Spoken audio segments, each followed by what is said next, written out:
오늘 우리에게 주신 하나님 말씀은 창세기 37장 1절부터 4절까지 말씀입니다. 한 목소리로 읽겠습니다. 야곱이 가나안 땅 곧 그의 아버지가 거류하던 땅에 거주하였으니 야곱의 족보는 이러하니라. 요셉이 17세의 소년으로서 그의 형들과 함께 양을 칠 때에 그의 아버지의 아내들 빌하와 실바의 아들들과 더불어 함께 있었더니 그가 그들의 잘못을 아버지에게 말하더라. 요셉은 노년에 얻은 아들이므로 이스라엘이 여러 아들들보다 그를 더 사랑하므로 그를 위하여 채색 옷을 지었더니 그의 형들이 아버지가 형들보다 그를 더 사랑함을 보고 그를 미워하여 그에게 편안하게 말할 수 없었더라. 아멘. 창세기 37장부터 요셉 이야기가 나오죠. 이 요셉 이야기는 그 이야기 자체만으로도 재미도 있고 또 문학적인 가치도 높게 평가받는 그런 것입니다. 본문이 바로 그 요셉 이야기를 시작하는 부분입니다. 37장 1절부터 4절까지 읽었습니다. 근데 본문 2절에 보시면은 야곱의 족보는 이러하니라. 이 말에 이어서 요셉이 17세의 소년으로서 이런 말로다가 요셉을 등장시키고 있습니다. 야곱의 족보 안에 요셉 이야기를 집어넣은 겁니다. 요셉 이야기를 그저 재미있는 문학작품으로 이해한다 그러면 이 부분 우리가 무시해도 상관없을 것입니다만 성경이 그저 문학작품은 아니죠. 문학작품만은 아니라는 점, 그리고 모든 성경은 성령의 감동으로 쓰였다는 점, 이걸 감안한다 그러면은 이런 부분도 우리가 그저 흘려버릴 수는 없습니다. 37장부터 50장까지 기록된 요셉 이야기, 이 요셉 이야기는 독립된 요셉의 이야기가 아니라 야곱의 이야기의 한 부분에 들어가는 겁니다. 이스라엘이라고 불리는 야곱을 통해서 하나님의 백성인 이스라엘 민족이 번성하는 것, 그리고 그 번성하게 되는 이스라엘 민족이 애굽으로 이주하게 된 과정, 이걸 보여주는 과정에서 필연적으로 등장한 인물이 요셉입니다. 이 점을 염두에 두시면서 본문을 통해서 우리가 어떤 게 참된 복이고 또 참된 복은 어떻게 하면 누릴 수 있는 건지, 이거 오늘 생각해 보겠습니다. 어떤 게 참된 복이고 어떻게 하면 그 복을 누릴 수 있는지. 예수 믿으면 복 받는다, 이런 말씀 오래전에는 많이 들었던 것 같습니다. 근데 요즘에는 잘 안 하는 말인 것 같죠? 여러분 어떻게 생각하십니까? 예수 믿으면 복 받는다, 이 말이 맞는 말입니까? 아니면 틀리는 말이라고 생각을 하시는지요? 관점에 따라서 이 다른 결론이 나올 수가 있겠죠? 예수 믿으면 복 받는다는 말, 이 말은 그저 미신적이고 기복적인 사고에 빠져 있는 사람들한테 복음을 전하기 위한 한 수단으로서 했었던 말이다, 이렇게 간주해서 예수 믿는다고 해서 반드시 복 받는 건 아니다, 이렇게 얘기할 수도 있겠고요.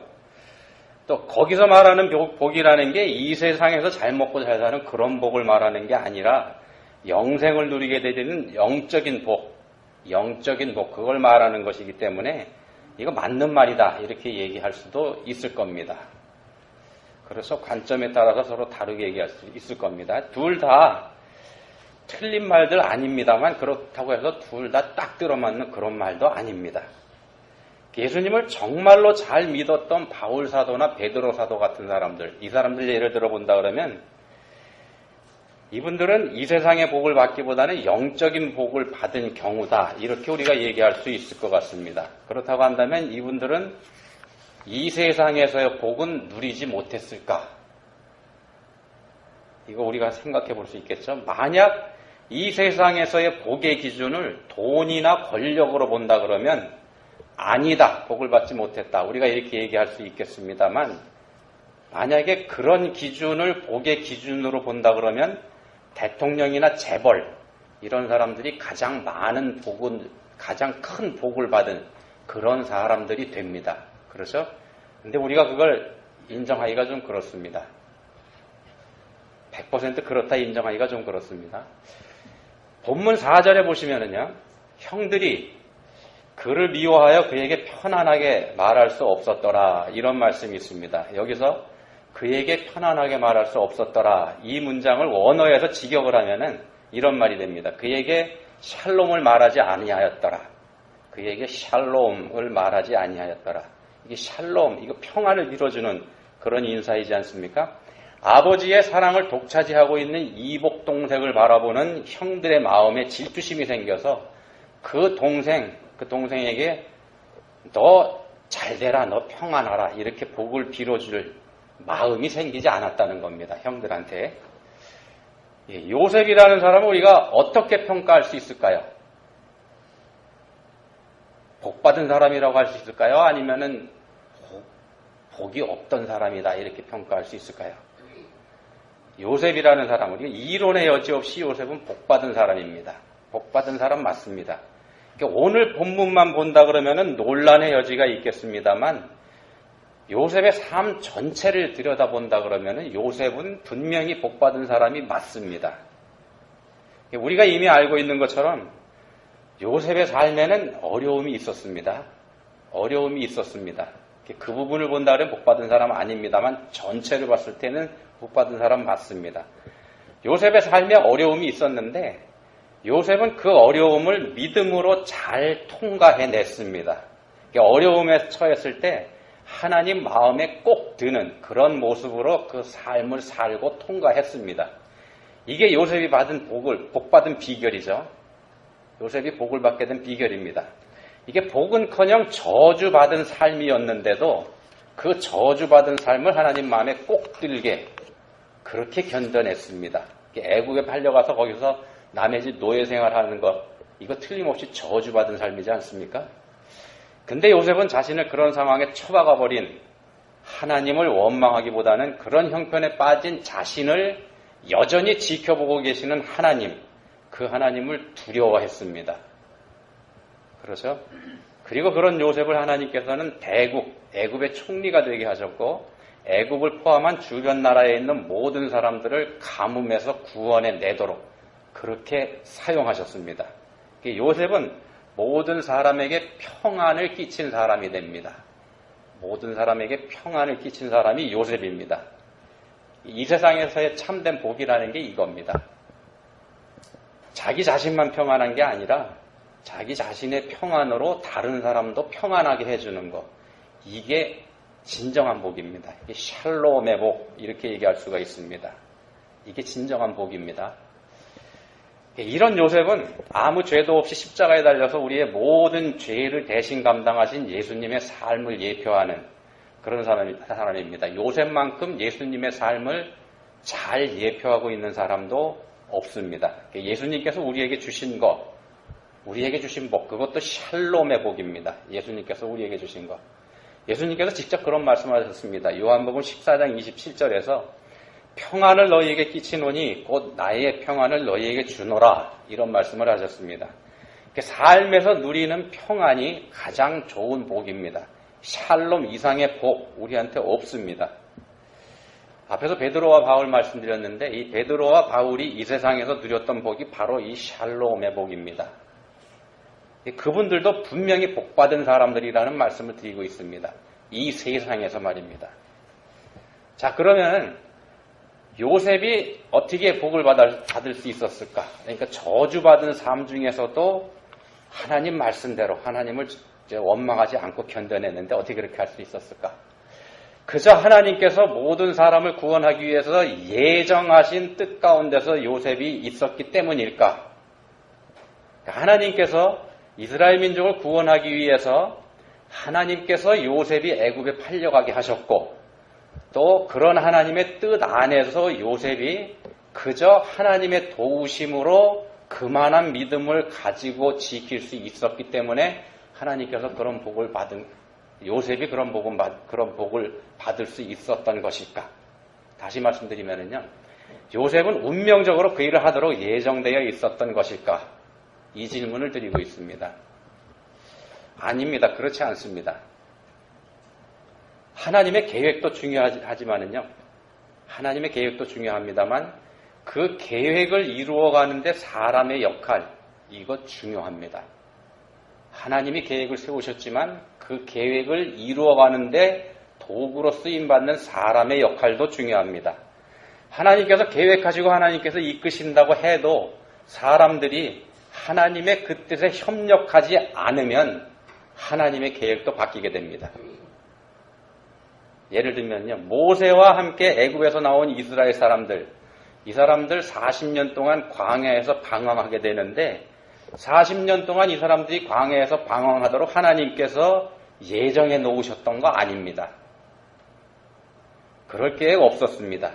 사람들이 하나님의 뜻을 거부하고 애굽으로 되돌아가려고 반란을 일으킨 죄에 대한 징벌이 바로 그 40년입니다.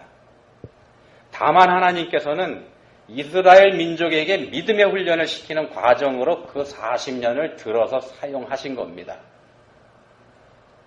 우리가 복을 받으려면 우리가 해야 할 역할이 있다는 말씀을 지금 드리는 겁니다.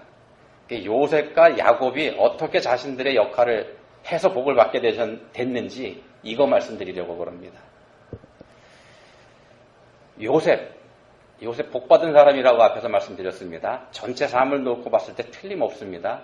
요셉이라는 사람이 근데 어떤 사람이냐 하면은요, 결코 인성이 좋은 사람으로 태어난 사람은 아닙니다. 한번 생각해 보십시오. 요셉의 아버지 누굽니까? 야곱이죠. 야곱입니다. 사기꾼입니다. 형을 속였고 아버지도 속였고 장인이자 외삼촌인 라반하고는 서로 속이고 속은 그런 사람입니다. 그게 아버지입니다. 어머니는 누굽니까? 라헬이죠. 사기꾼 야곱을 들었다 놨다 한 라반의 딸입니다. 그 라헬은 야곱이 처가에서 탈출할 때 아버지 라반이 애지중지하는 집안의 우상 드라빔을 훔쳐가지고 나온 사람입니다. 언니 레아하고는 시기와 질투로 한평생 치열하고 양보 없는 싸움을 한 그런 사람입니다. 그게 요셉의 어머니입니다. 자, 보십시오. 그런 부모 사이에서 태어난 사람이 요셉입니다. 그렇다 그러면은요, 요셉에게는 사기꾼의 피가 흐르고 있습니다. 그러지 않습니까? 그렇지만 그런 요셉의 삶에서 우리가 성경을 아무리 뒤져봐도 남을 속였다거나 등쳐먹은 그런 모습 없습니다. 본문에서 이복 형들의 잘못을 아버지에게 일러 바쳤다는 그런 말씀이 나오는데 요셉이 야비해서라기보다는요, 잘못을 그냥 넘겨 보아버리기 어려운 의협심, 의로움, 여기서부터 비롯된 거다 이렇게 볼 수도 있습니다. 그렇다 그러면 어떻게 요셉이 이런 사람이 될 수 있었을까? 사기꾼의 피가 흐르는데 말입니다. 제가 보기에는요, 여기에 아버지 야곱의 역할이 있습니다. 본문 3절에서 아버지 야곱이 아들 요셉을 향한 편애, 이걸 말씀합니다. 본문 3절에서 편애, 한쪽만 사랑하는 거, 이거 결코 좋은 일 아닙니다. 요셉이 어려움을 겪은 거 바로 아버지 야곱이 요셉을 편애했기 때문에 생긴 일입니다. 그건 분명합니다. 그래서 편애라는 것이 결코 좋은 거 아닙니다. 그렇지만 다른 각도에서 본다 그러면은 이 편애가 반드시 부정적인 역할만 한 건 아닙니다. 야곱이 요셉을 더 사랑했다는 이 얘기는요, 형제들 중에서 요셉이 아버지와 가장 가까이 있었다는 말이 됩니다. 아버지에게 가장 많은 영향을 받은 사람이 요셉이다, 이런 말도 됩니다.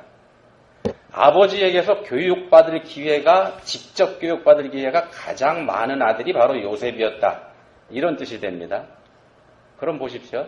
이때 그 아들 요셉을 교육시킨 아버지 야곱, 이 사람이 누군지, 앞에서는 사기꾼이라고 말씀드렸습니다만 이 당시, 그러니까 이 요셉이 성장하는 시기의 야곱, 그 야곱이 어떤 사람인지 한번 우리가 볼 필요가 있습니다. 이때 야곱은 이미 산전수전 다 겪었습니다. 우여곡절 끝에 라반으로부터 독립해 나왔고 그 과정에서 에서에게서 오는 죽음의 공포와 위협, 이것도 경험한 사람입니다. 달랑 하나밖에 없는 딸 디나가 성폭행을 당하는 아픔도 겪었습니다. 그리고 그에 대한 보복으로 아들들이 끔찍한 보복을 하는 그것도 직접 목격을 했습니다. 그리고 그 아들들의 보복에 대한 보복이 또 따라올 거에 대한 그걸 걱정하기도 한 그런 삶을 쭉 지나온 사람입니다. 근데 중요한 거는 이런 것을 견뎌내고 겪어 나오는 모든 과정에서 야곱 자기 자신하고 함께 하시는 하나님을 분명하게 보았고 경험했다는 사실입니다. 야곱이 그 과정을 거쳐 나왔습니다. 이 즈음에 성장하고 있는 요셉이 아버지의 편애를 받고 있으면서 아버지의 교육을 집중적으로 받고 있던 그 즈음에 베델에서 두 번째로 하나님을 만나게 되는데 야곱이요. 첫 번째는 라반에게 도망갈 때 만났습니다. 두 번째로 베델에서 또 만나게 됩니다. 아브라함과 이삭에게 약속하신 복을 야곱 너에게 주시겠다고 다시 확인해 주시게 됩니다. 같은 베델입니다. 이 내용이 창세기 35장에 기록되어 있습니다. 창세기 35장 10절에 보시면은 내 이름을 다시는 야곱이라 부르지 않겠고 이스라엘이 내 이름이 되리라 이렇게 말씀하십니다. 이거 야복강에서 먼저 주셨던 말씀입니다. 그 사실을 여기서 다시 한번 확인해 주십니다. 그리고 그때로부터 야곱이 정말로 이스라엘로 살아가게 됩니다. 그 이후에 야곱의 삶에는요, 더 이상 야곱이 없습니다. 속이는 삶, 야비한 삶, 그런 거 없습니다. 명실공히 하나님의 사람이 됐다는 뜻입니다. 그때부터요. 요셉은 그처럼 새로운 사람이 된 아버지 야곱과 가장 가까이 지냈던 인물입니다. 그 아들 요셉이 아버지 야곱에게서 뭘 보고 배웠겠습니까? 하나님 믿는 신앙을 배웠을 거 의심의 여지가 없지 않습니까? 그런 요셉이 애굽의 종살이 중에서도 철저하게 하나님의 사람으로서 살았습니다. 20대 중반 나이의 남자가요, 청년이 성적 유혹을 거절하는 거 이거 쉽지 않은 일입니다. 더군다나 그 유혹의 대상자가 자기 생명까지 좌지우지할 수 있는 그런 권세를 가지고 있는 사람인데 말입니다.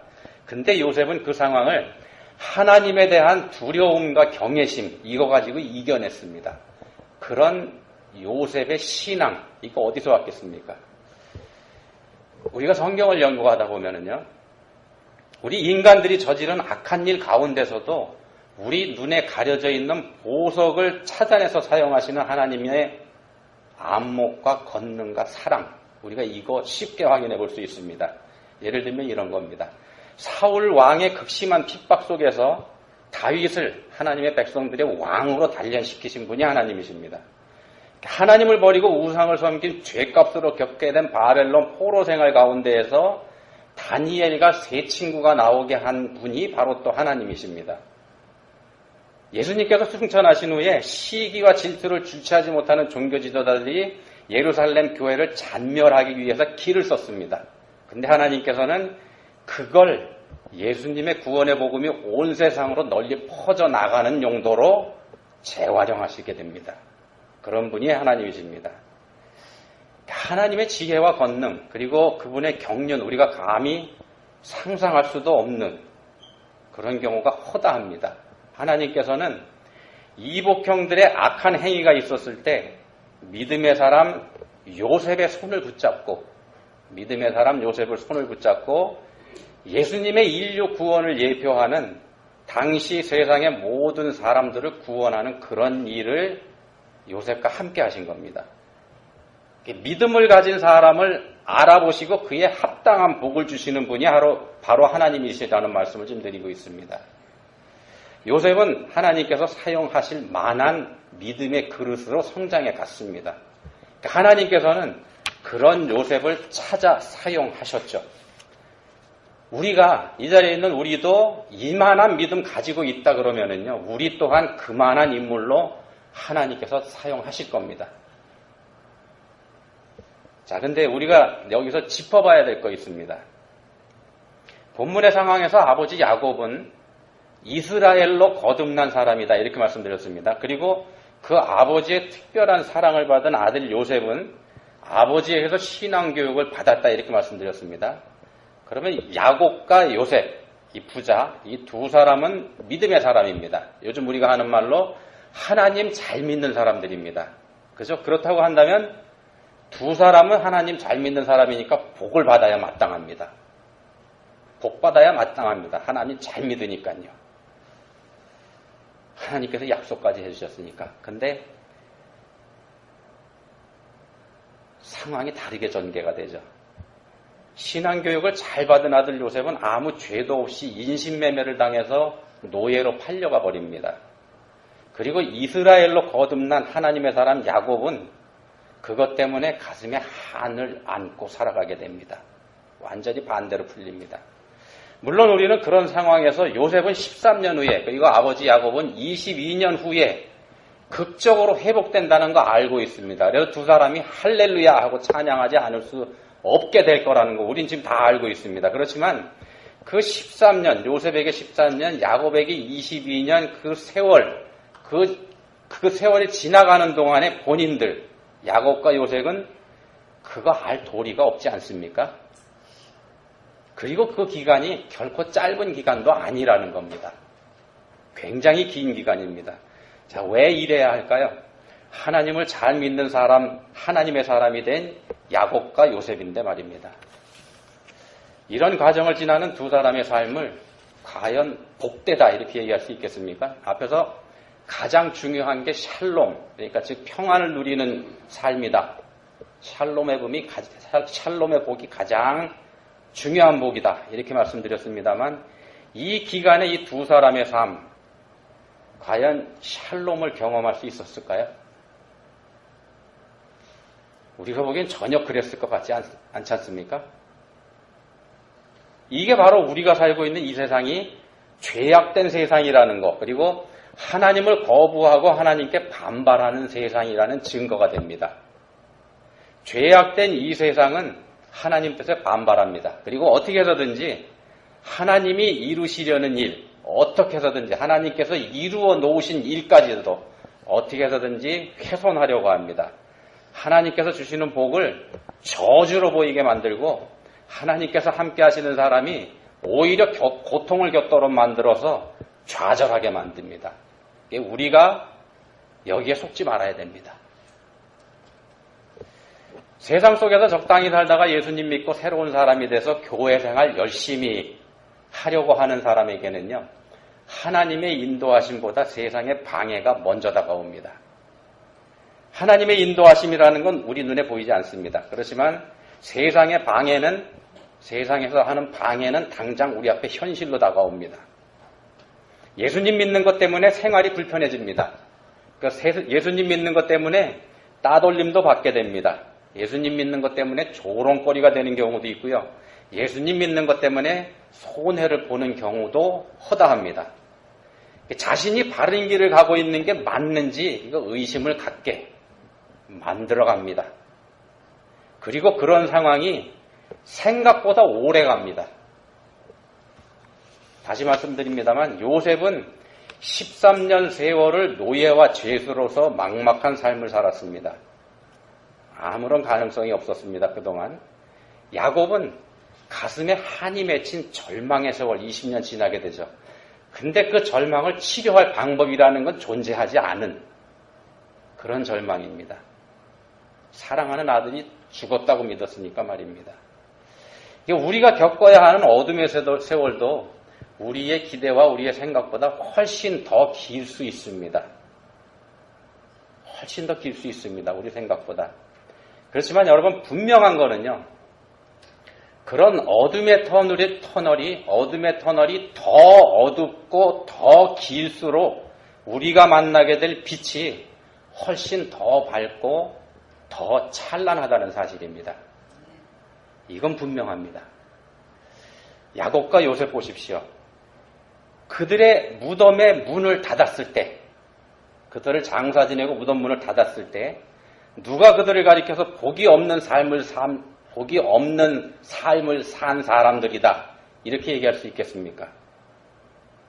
하나님께서 주시는 복의 참된 가치, 그건 누구도 훼손할 수 없습니다. 하나님 안에서 하나님을 믿는 삶을 살았기 때문에 이렇게 됩니다. 본문 1절 보시면은 이렇게 말씀합니다.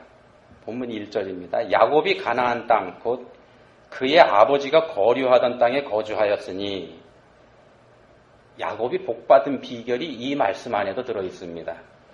야곱은 아버지 이삭이 살던 곳에 살았습니다. 아버지 이삭이 살던 곳입니다. 어디냐면 약속의 땅 가나안입니다. 야곱의 신앙을 상징적으로 보여주는 말씀이 바로 이겁니다. 우리가 살펴보는 본문 말씀이 창세기 37장인데요. 바로 앞에 있는 창세기 36장에서는 쌍둥이형 에서의 족보가 나옵니다. 에서가 산 곳이 어디냐면 에돔이었다 이렇게 나옵니다. 약속의 땅 가나안에서 벗어난 지역입니다. 이게 의미하는 바가 상당합니다. 이때 야곱의 신앙이 궤도에 올랐고 하나님의 약속을 전적으로 신뢰하는 수준에 이르러서 야곱이라고 하는 세상 사람의 삶을 버리고 이스라엘이라고 하는 하나님의 백성으로서 하나님께서 약속해 주신 약속의 땅에 살고 있다는 걸 상징적으로 보여주는 말씀이 바로 오늘 본문 1절 말씀인 겁니다. 본문 1절이 궤도에 올라선 야곱의 신앙을 보여주면서 우리에게 야곱이 샬롬을 누리게 되는 이유, 이걸 알게 한다는 말씀입니다. 그리고 그의 샬롬이 아들 요셉에게 영향을 주게 된 겁니다.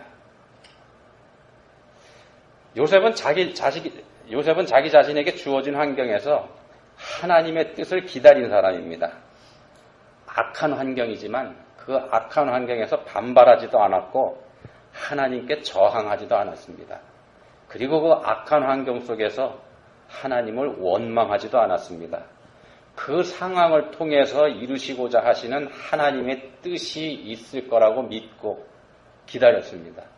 그리고 이런 요셉의 모습은 성부 하나님의 뜻을 믿고 전적으로 그 뜻에 순종하신 예수님의 순종, 이걸 예표합니다. 노예 생활, 저주받은 그 생활 속에서도 순종한 모습이 예수님의 순종을 예표한다는 말씀입니다. 또 20년 넘는 동안 자식을 잃은 절망 속에서 고통받은 아버지 야곱의 모습은 독생자를 이 땅에 보내시고 그 독생자가 고통당하는 모습을 지켜보는 아버지 하나님의 모습을 대신 보여주기도 합니다. 우리가 믿음 생활 가운데서 겪는 어려움과 고통을 우리 하나님께서도 우리하고 함께 겪고 계신다는 말씀을 지금 드리고 있는 겁니다. 하나님은 우리를 고통 가운데 그냥 내버려 두시는 그런 분은 아니라는 말씀입니다. 우리 고통 가운데서 우리와 함께 하시는 분이 바로 우리 하나님이십니다. 우리가 믿음 생활을 한다는 것은요, 하나님을 믿고 하나님의 때를 기다리면서 하나님께서 주시는 평안, 즉 샬롬을 누리는 삶을 사는 그런 겁니다. 하나님께서 우리와 함께 하신다는 것을 믿고 기다리는 것, 이게 평안입니다. 이런 평안을 누리는 우리 모두가 될 수 있기를 예수님 이름으로 축원드립니다. 하나님 아버지 감사합니다. 세상의 풍족함과 여유가 우리의 복이 아니요 하나님과의 관계 속에서의 평안이 참된 복임을 다시 생각하게 해주셨습니다. 간절히 바라오니 저희에게 믿음 주셔서 이 세상의 풍족함보다는 평안을 먼저 생각하게 해주시기 원합니다. 그리하여서 이 세상에서 살아가는 동안에 하나님께서 주시는 평안을 누리는 가장 복된 삶을 사는 저희 모두가 되게 해주시기 원합니다. 저희를 도와주십시오. 예수님의 이름으로 기도드립니다. 아멘.